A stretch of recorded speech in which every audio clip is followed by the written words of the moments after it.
Welcome to Mamma's kitchen Tamil. எல்லாரும் எப்படி இருக்கீங்க? இன்னைக்கு நம்ம சூப்பராக ஒரு மிக்சட் ஃப்ரூட் ஜாம் தான் செய்ய போகிறோம்.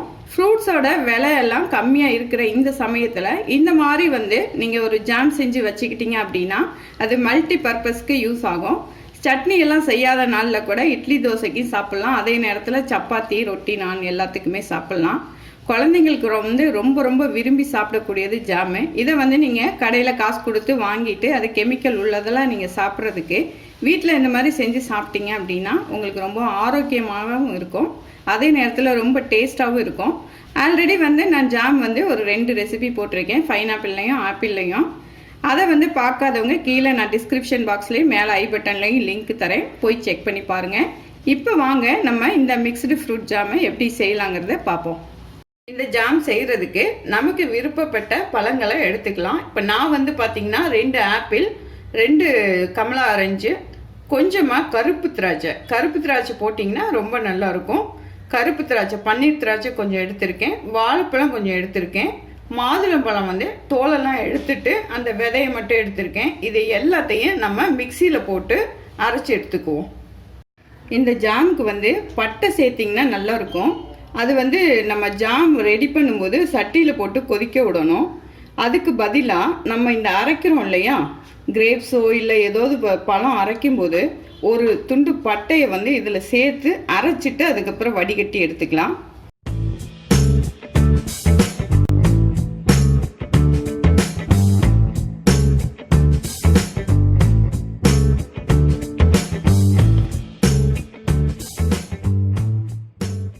லாஸ்ட்டாக நம்ம பழத்தை அரைக்கும்போது ஒரு 4-5 ஏலக்காவை எடுத்து இதிலையே போட்டுக்கலாம்.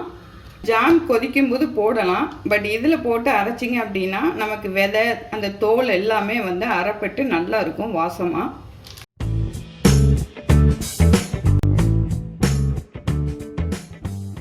இப்போ எல்லா பழத்தையும் நல்ல நைஸாக அடித்து அதை வடிகட்டி எடுத்து வச்சுருக்கோம்.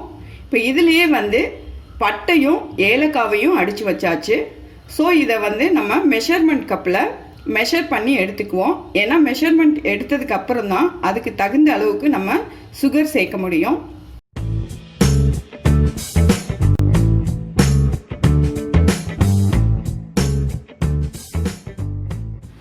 இப்போது நம்ம கிண்டுற கடாயிலேயே மெஷர்மெண்ட் எடுத்தாச்சு. இதில் 3 கப் அளவுக்கு இருந்துச்சு. இப்போ அடுப்பில் வச்சு நல்லா ஹை ஃப்ளேமில் வச்சுட்டு கைவிடாமல் கிண்டிக்கிட்டே இருப்போம். அது திக்னஸ் ஆகும். அதுக்கப்புறம் நம்ம சுகர் போட்டுக்கலாம்.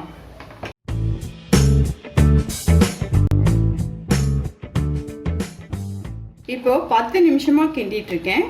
பாருங்கள், ஓரளவு நல்ல திக்னஸ் ஆயிடுச்சு. இதோட பச்சை வாசம் எல்லாமே போயிட்டு நல்ல வாசமாக இருக்குது. இப்போ இந்த டைமில் நம்ம இதுக்கு தேவையான சுகரை நம்ம சேர்த்துட்டோம் அப்படின்னா சுகரோடு சேர்ந்து இன்னும் நல்ல திக்னஸ் ஆகிடும்.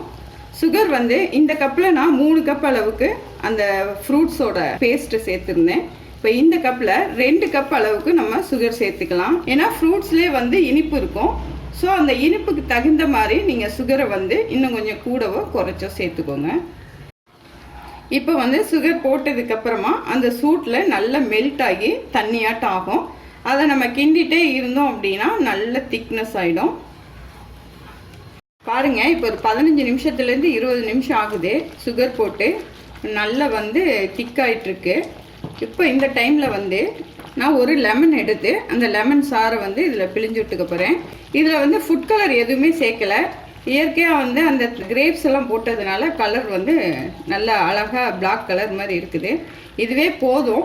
உங்களுக்கு கலர் வேணும் அப்படின்னா நீங்கள் ஃபுட் கலர் ஏதாவது சேர்த்துக்கோங்க. நான் இதில் ஃபுட் கலர் எதுவும் சேர்க்க போகிறதில்ல.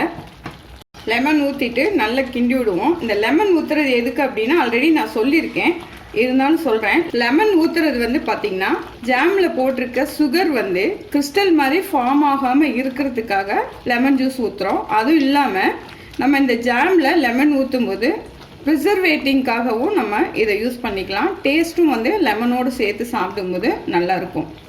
இப்போ லெமன் ஊற்றுனதுக்கு அப்புறமா ஒரு 10 நிமிஷம் கைவிடாமல் கிண்டிகிட்டே இருக்கேன். இங்கே பாருங்கள், இந்த அளவுக்கு திக்னஸ் ஆகிடுச்சு. இப்போ எடுத்து விடும்போது ஓரளவு நல்ல பிரேக் இல்லாமல் விழுகணும். அவ்வளோதான், ரெடி ஆயிடுச்சு. நம்ம ஸ்டவ் ஆஃப் பண்ணிவிட்டு அந்த சூட்லேயே கிண்டிகிட்டே இருப்போம். கிண்டிகிட்டே இருந்தோம் அப்படின்னா அந்த சூடு ஆறும்போது உங்களுக்கு கரெக்டாக அந்த ஜாமோட பதத்துக்கு வந்துடும். நல்லா ஆற வச்சுட்டு நம்ம கண்ணாடி கிளாஸ் இருந்துச்சுன்னா அதை சுத்தம் பண்ணி நல்ல ஈரப்பதம் இல்லாமல் இந்த ஜாமை வந்து எடுத்து ஃப்ரிட்ஜில் வச்சுக்கிட்டிங்க அப்படின்னா நீங்கள் மாதக்கணக்கு ஆனாலும் கெடாமல் சூப்பராக இருக்கும். இதே மாதிரி வந்து நம்ம ஃப்ரூட்ஸ் நிறைய இருக்கும்போது இந்த மாதிரி மிக்சட் ஃப்ரூட்டில் நம்ம ஜாம் செஞ்சு வச்சுக்கிட்டிங்கன்னா கடையில் வாங்குறதை விடவும் டேஸ்ட்டாக இருக்கும். அதே நேரத்தில் நம்ம எந்த கெமிக்கலும் சேர்க்காம நம்ம செய்கிறதுனால வீட்டில் வந்து குழந்தைங்கள்லேருந்து பெரியவங்களுக்கு வரைக்கும் நீங்கள் தைரியமாக கொடுக்கலாம். இதே மாதிரி வீட்டில் செஞ்சு சாப்பிட்டு பாருங்கள். நல்லா சாப்பிடுங்க, ஆரோக்கியமாக இருங்க, சந்தோஷமாக இருங்க. மீண்டும் ஒரு புது ரெசிபியில் உங்களை சந்திக்கிறேன். நன்றி.